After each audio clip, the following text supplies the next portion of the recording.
আসসালামু আলাইকুম সুপ্রিয় শিক্ষার্থী বন্ধুরা, আজকে আমরা 100 ms ক্যালকুলেটরের সাহায্যে বিপরীত ম্যাট্রিক্স কীভাবে নির্ণয় করতে হয় সেটা শিখাবো।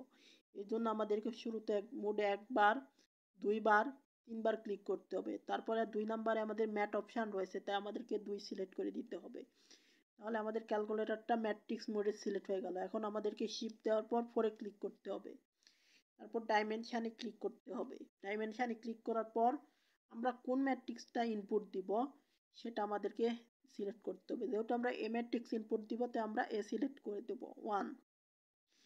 এখন ম্যাট্রিক্সের সারি সংখ্যা জানতে চাইছে, আমরা 3/3 এর ম্যাট্রিক্সের বিপরীত ম্যাট্রিক্স নির্ণয় করব, তাই আমরা এখানে 3 সিলেক্ট করে দিব। এখন আমাদেরকে ম্যাট্রিক্সের ভুক্তিগুলো ইনপুট দিতে হবে।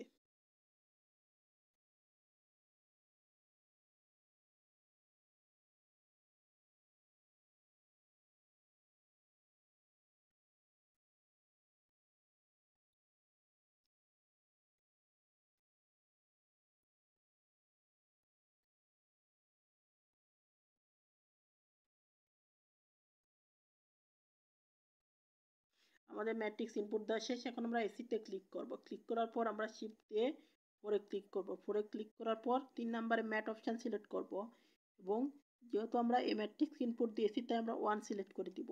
1 সিলেক্ট করে দেওয়ার পর এখানে তোমরা একটা অপশান দেখতে পাচ্ছ ইনভার্সের। এখানে ইনভার্সে ক্লিক করলে যে ম্যাট্রিক্স ইনভার্সের ক্লিক করার পর আমরা ইকুয়াল দেবো। ইকুয়াল দিলে আমাদের বিপরীত ম্যাট্রিক্স চলে আসবে।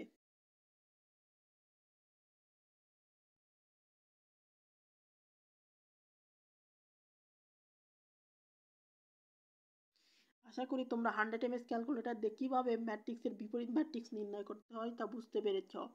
আগামী পর্বে আমরা 991x+ ক্যালকুলেটর দিয়ে কীভাবে ম্যাট্রিক্সের বিপরীত ম্যাট্রিক্স নির্ণয় করতে হয় তা শিখাবো।